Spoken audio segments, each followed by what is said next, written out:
Me friends and ఫ్యామిలీతో సరదాగా బయటకు వెళ్ళటానికి కారు లేదా అయితే వెంటనే ఈ నెంబర్కి కాల్ చేయండి. Welcome to Vishnu talks. నేను మీ విష్ణు. సంక్రాంతి సెలవులు రానే వచ్చేస్తున్నాయి. ప్రతి ఒక్కరు కూడా సంక్రాంతి పండక్కి ఊరికెళ్లేందుకు సన్నద్ధమవుతున్నారు. క్షేమంగా మన సొంత ఊరికి ఎలా చేరుకోవాలి అన్న అంశంపై మనకు కంప్లీట్ డీటెయిల్స్ అందించేందుకు ప్రస్తుతం మనతో పాటు traffic west zone assistant commissioner of police Shri K Hariprasad గారు ప్రస్తుతం మనతో పాటు ఉన్నారు. వారితో మాట్లాడదాం. సార్, ఏసీపీ గారు నమస్తే సార్. నమస్తే అండి. సో ఏసీపీ గారు, అదేవిధంగా ఈ జాతీయ రహదారులపై ప్రయాణించేటప్పుడు తప్పనిసరిగా మనం ఎటువంటి విషయాలను గుర్తుపెట్టుకోవాలి, ఎటువంటి విషయాల పట్ల అవగాహన కలిగి ఉండాలి అంటారు, ఎస్పెషల్లీ నేషనల్ హైవేస్ పై మనం వెళ్ళేటప్పుడు? అసలు మనం వెళ్ళేటప్పుడు ఎప్పుడైనా ఓవర్టేక్ చేస్తుంటాం మనం చాలామంది. ఆ ఓవర్టేక్ని మనం ఎప్పుడు కూడా రైట్ సైడ్ నుంచే చేయాలి. ఇంకొకటి ఏంటంటే అక్కడ మనకి 2-3 వెహికల్స్ ఉన్నప్పుడు ఒకవేళ సింగిల్ 2 లైన్సే ఉంటాయి రోడ్ మీద. మనకి ఆ రైట్ సైడ్ లైన్ క్లియర్ ఉంటేనే మనం ఓవర్టేక్ చేయాలి. లేకుంటే మనం కొంచెం మార్జిన్ తోటి, మనకి వీళ్ళంతా స్కిల్డ్ కాదు డ్రైవర్స్. ఎందుకంటే అందరూ కొత్తగా కార్లు కొనుక్కుంటారు కాబట్టి నేను స్కిల్డ్ అని అనుకోను వీళ్ళందరినీ. అందుకని మీరు వేగం కూడా నాకు తెలిసి 70-80లో పోతే మీరు సేఫ్ సైడ్ ఉంటారు, మీ లైఫ్ సేవింగ్ ఉంటుంది. అందరూ కూడా ప్రతి ఒక్కరు కూడా సీట్ బెల్ట్ ధరించాలి. తర్వాత మీరు కానీ ప్రమాదం జరిగినా కానీ సీట్ బెల్ట్ మిమ్మల్ని ప్రొటెక్ట్ చేస్తుంది. సీట్ బెల్ట్ తప్పనిసరిగా ధరించాలని అందరూ కూడా రిక్వెస్ట్ చేస్తున్నా. అది చాలా మందిని సేవ్ చేసింది. అదేవిధంగా 2 వీలర్స్ వాళ్ళు కూడా మీరు అన్నట్టు ఇంతకుముందు గుర్తు చేశారు నాకు. 2 వీలర్స్ వాళ్ళు కూడా కంపల్సరీ హెల్మెట్ ధరించాలి. హెల్మెట్ ధరకపోతే మనం ఎక్కడన్నా పొరపాటున ఎక్కడన్నా మనం స్కిడ్ అయ్యి కింద పడినాం అనుకో, అప్పుడు మనం ప్రాణం పోయే అవకాశం ఉంటుంది. కనీసం మనం ప్రాణం సేవ్ చేసుకోవాలంటే మన హెడ్ ఈజ్ మోర్ ఇంపార్టెంట్ అన్నిటికంటే. మన బాడీలో అన్నిటికంటే హెడ్లో ఒకసారి బ్లడ్ క్లాట్ అయిందంటే సేవ్ చేయలేము. అది అందుకని నేను మళ్ళీ వాళ్ళకు కూడా రైడర్స్ కూడా విజ్ఞప్తి చేస్తున్నా. పిల్లలకు కూడా ఆ పేరెంట్స్ కూడా చెప్పాలి. ఎందుకంటే 2 వీలర్స్ ఇంత లాంగ్ కాబట్టి వాడకుంటే మంచిది నా పర్సనల్ అభిప్రాయం, మా శాఖ అభిప్రాయం. మీ పేరెంట్స్ కూడా డిస్కరేజ్ చేయండి. వాళ్ళందరికీ విజ్ఞప్తి చేస్తున్నా. ఎవరు కూడా 2 వీలర్స్ని ఎంకరేజ్ చేయద్దు ఈ రూట్లో. ఆర్టీసీ బస్సులో, ట్రైన్స్లో, అదేవిధంగా ఏదో పబ్లిక్ ట్రాన్స్పోర్టేషన్ సిస్టమ్ ఉంటుంది దాంట్లో పోవడం ఉత్తమని నా యొక్క రిక్వెస్ట్. రైట్. సో ఇప్పుడు సార్, అదేవిధంగా చాలామంది ఈ పండగ సెలవులకు వెళ్ళే ముందు ఇంటికి తాళం పెట్టుకుని వెళ్తుంటాం, 4-5 రోజుల పాటు వెళ్ళిపోతుంటాం. ఈ సమయంలో దొంగల బెడద కూడా ఎక్కువ ఉండే అవకాశం ఉంది కాబట్టి మరి ఇంటికి తాళం వేసుకెళ్లే ముందు కూడా ఎటువంటి జాగ్రత్తలు తీసుకోవాలి అంటారు మన వైపు నుంచి? అసలు అంటే మేము ఆల్రెడీ పోలీస్ శాఖ తరఫున చెప్పడం జరిగింది. ఎవరైతే ఇంటికి పోతుంటే ఆ సమాచారము దగ్గరలో ఉన్నటువంటి ఆ పోలీస్ స్టేషన్లో ఎవరైతే పోలీస్ స్టేషన్ ఉంటుందో అక్కడ వాళ్ళకి ఇస్తే, సమాచారం ఇస్తుందంటే పెట్రోలింగ్ పెడతారు. ఆ ఏరియాలో దొంగతనాలు జరగకుండా చూస్తారు. మీరు కూడా అంతా ప్రాపర్గా ఏంటంటే కొంతమంది తాళం పండగ పోయే సందర్భంలో హడావుడిగా తాళం వేసిన అనుకుని వేయకుండా కూడా పోయిన కొన్ని సందర్భాలు ఉంటాయి. అట్లా జరుగుతుంది. కాబట్టి నేను ఏమంటానంటే అది ప్రాపర్గా లాక్ అయిందా కాలేదు చూసుకోండి. ఆ కీసు మనం జనరల్గా ఏంటంటే ఆ లాక్స్ ఏంటంటే మన పైకి కనిపించే లాక్స్ కాకుండా అది ఈజీగా దొంగగా ఐడెంటిఫై అవుతుంది. సీసీ కెమెరాలు కూడా పెట్టుకోమని చెప్తున్నాం వీళ్ళకి. మనం యాక్చువల్ రోడ్డు మీద కూడా ఉంటాయి, బట్ మీ ఇళ్ళకి కూడా సీసీ కెమెరాలు ప్రతి ఒక్కరు పెట్టుకున్నట్టయితే మనం ఆఫెన్స్ చేయాలంటే భయపడతారు వాళ్ళు. ఎందుకంటే మళ్ళీ మేము దొరుకుతాం అనేది భయం ఉంటుంది. అందుకని మనం విజిబుల్ కనపడే తాళాలు కాకుండా, పాత రోజుల్లో కాకుండా చాలా మంది వేసుకుంటారు. అట్లా విజిబుల్ కాకుండా అన్విజిబుల్ కీస్ ఉంటాయి, మన లాంగ్ డోర్కే ఉంటాయి అవి. అట్లాంటి వేసుకుంటే మనకి సేఫ్ ఎక్కువ. అయినా మీరు సమాచారం ఇవ్వడం మంచిది, ఉత్తమం. మీకు పెట్రోలింగ్ ఉంటుంది, ఎట్లాంటి దొంగతనాలు జరగకుండా చర్యలు తీసుకోవడం జరుగుతుంది.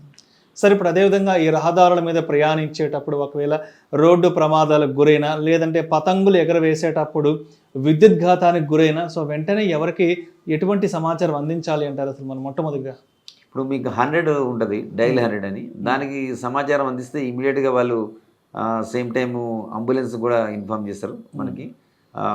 100 డైల్ చేయడం వల్ల ఇమీడియట్గా పోలీసు కూడా ఇమీడియట్గా అక్కడ రీచ్ అయ్యి వాళ్ళని ప్రొటెక్ట్ చేయడానికి అవకాశం ఉంటుంది. తర్వాత వాళ్ళు ఇమీడియట్గా వాళ్ళని కూడా మనం 100 డైల్ ద్వారా ఈ సమాచారం అంబులెన్స్ కూడా వెళ్తుంది.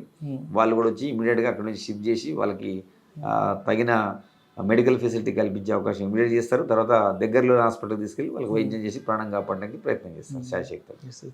సార్, మీరు ఇందాక చెప్పినట్లు చాలామంది యంగ్స్టర్స్ అనేవాళ్ళు, స్టూడెంట్స్ అనేవాళ్ళు ఈ పండగ సెలవుల కంటే కొంతమందికి రిజర్వేషన్లు దొరకవు కాబట్టి చాలామంది ఏం చేస్తారంటే ఈ 2 వీలర్ వెహికల్స్లో వెళ్తున్నారు కాబట్టి ఎక్కువ లాంగ్ డిస్టెన్స్ 500 కిలోమీటర్లు, 400 కిలోమీటర్లు ఎక్కువ మంది ట్రావెల్ ఊర్లోకి వెళ్తుంటారు. కాబట్టి యంగ్స్టర్స్కి మీరు ఇచ్చే సలహాలు ఏంటి, అదేవిధంగా మీరు హెచ్చరించే విషయాలు కూడా ఏంటి, అండ్ ఎస్పెషల్లీ ఈ విషయంలో తల్లిదండ్రులకు మీరు ఎటువంటి జాగ్రత్తలు చెప్తారు అసలు?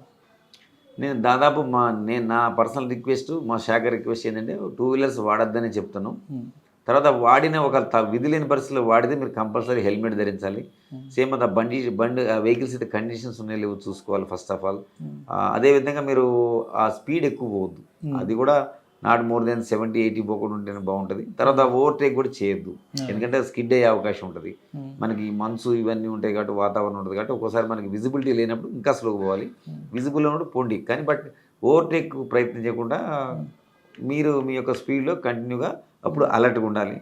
పేరెంట్స్ కూడా అప్పుడప్పుడు మధ్య మధ్యలో ఒకసారి వాళ్ళతో మాట్లాడుతుండాలి. ఎప్పుడన్నా వాళ్ళు అక్కడ హోటల్ దగ్గర కొంచెం రిలాక్స్ అయ్యి ఒక 100 కిలోమీటర్స్ బంగ్లో కొంచెం రిలాక్స్ కావాలి, మళ్ళీ ఇంకొక 100 కిలోమీటర్స్ ఒక 5 మినిట్స్ రెస్ట్ తీసుకున్నట్టు వాళ్ళ మైండ్ కూడా యాక్టివ్ ఉంటుంది. ఆ పేరెంట్స్ కూడా అప్పుడప్పుడు వాళ్ళకి కాల్ చేసి ఇంటి దగ్గర చెక్ చేయాలి పిల్లల్ని ప్రయాణించేటప్పుడు.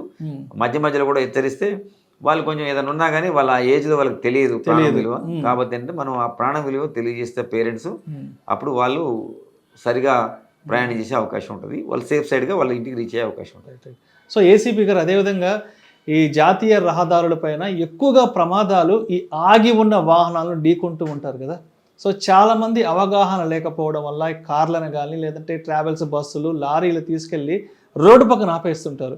సో ఈ ఎస్పెషల్లీ ఈ జనవరిలో ఈ పొగమంచు కారణంగా చాలామంది వెళ్ళి ఆగి ఉన్న వాహనాలను కొట్టేసి నిజంగా వాళ్ళు అక్కడ రోడ్లపైన రక్తం ఓడుతూ చాలా దారుణమైన సిచ్యువేషన్స్ చూస్తుంటాం. కాబట్టి సో వెహికల్స్ని అంటే ఎంత దూరంలో మనం రోడ్డు పక్కన ఆపుకోవాలి అంటారు ఈ విషయంలో అసలు పర్టికులర్గా? మినిమం మనం ఏదైనా వాహనము ఏంటంటే ఎక్కడ పడితే అప్పుడు రోడ్డు మీద లెఫ్ట్ సైడ్కి ఆపొద్దు. అది కొన్ని బేస్ ఉంటాయి. ఇప్పుడు యాక్చువల్ నేషనల్ హైవేలో కొన్ని బేస్ ఉన్నాయి. ఆ బేస్ ఏంటంటే స్పెసిఫిక్గా ఏదైనా ఇష్యూ వచ్చినప్పుడు దాన్ని తీసుకుపోయి అక్కడ పార్క్ చేసుకున్నట్టయితే మనం మెయిన్ వేకి అవి అడ్డం రావు. అందుకని దయచేసి ఎవరు కూడా ఆ మెయిన్ వే రోడ్డు మీద ఎప్పుడు ఆపొద్దు. ఏదైతే 1-2 ఉన్నాయి లైన్స్ వాటి మీద ఆపకుండా రోడ్డు దింపి ఎక్కడన్నా కింద పెట్టుకోవడం సేఫ్ సైడ్. అంటే మీ వెహికల్ సేఫ్ సైడ్తో పాటు వెనక వచ్చే వాళ్ళకి కూడా ఎవరికి ప్రమాదం జరగకుండా ఉంటుంది. అది కూడా మీరు రేడియం స్టిక్కర్ పెట్టుకోవాలి. అక్కడ రేడియం స్టిక్కర్ పెట్టుకున్నట్టయితే మనకి ఆ స్టిక్కర్ తోటి మనకి ముందే తెలిసిపోతుంది.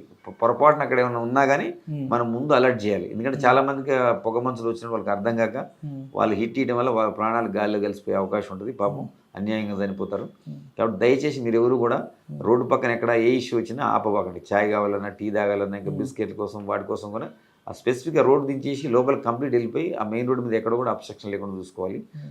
వీళ్ళంత వరకు ఆ బస్ బేస్ ఉంటాయి. బస్ బేస్ ఆ బేస్ అయితే ఉన్నాయో స్పెసిఫిక్ కట్ ఉన్నాయి నేషనల్ హైవేస్ మీద, వాటి లోపల పెట్టుకుంటే అయిపోతుంది. మీకు ఏమైనా టెక్నికల్ ఇష్యూస్ ఉంటే రిపేర్ అయిందా.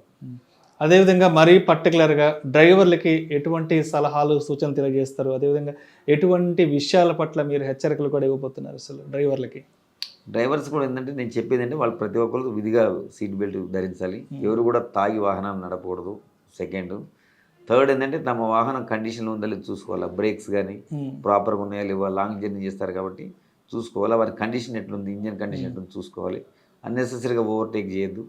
ఎందుకంటే ఓవర్టేక్ చేయడం వల్ల మనకి సమయం ఎంతో కలిసి రాదు. అనుకుంటారు 100-120 పోయినా not more than 20 minutes 30 minutes half an hour కంటే డిఫరెన్స్ రాదు. హాఫ్ అన్ అవర్ కోసం మన ప్రాణం ఎందుకు రిస్క్లో పెట్టుకోవాలి. 82 అంతే, 90 హైవే మీద 70 నుంచి ఆ మధ్యలో పోతే మనకు ఫ్రీగా ఉన్నప్పుడు రోడ్డు, లేకపోతే మనం ఆ వెహికల్స్ మన ముందర ఉన్నాయంటే ఇంకా వీలున్న వరకు స్లో పోవటం ఉంటాం. Thank you sir, thank you so much ACP గారు. ఈ పండగ సెలవుల నిమిత్తం ఊర్లకు వెళ్ళే వాళ్ళందరూ జాగ్రత్తగా ఇళ్ళకి ఏ విధంగా చేరుకోవాలి అండ్ అక్కడికి వెళ్ళిన తర్వాత వారి కుటుంబ సభ్యులతో ఆనందకరమైన పండగ వాతావరణాన్ని ఏ విధంగా ఆస్వాదించవచ్చు అనే అంశం గురించి పబ్లిక్ అవేర్నెస్ నిమిత్తం చాలా చక్కటి విషయాలు తెలియజేశారు. Thank you so much ACP గారు. థ్యాంక్స్ అండి. మీరు కూడా చాలా చక్కగా మంచి ప్రోగ్రామ్ చేశారు. ఇది ప్రజల్లోకి పోతుంది కాబట్టి వాళ్ళు ఎంతో కొంతమంది ఆ యూనిఫామ్లో ఉన్న పోలీసు చెప్తే కొంతమంది ప్రజలకి కొంచెం అవగాహన ఎక్కువ ఉంటుంది. దాన్ని మీరు అవగాహన తీసుకుపోతున్నారు కాబట్టి మిమ్మల్ని కూడా నేను అభినందిస్తున్నాను. థ్యాంక్స్ అండి మీకు కూడా. Thank you sir, thank you so much. Cut.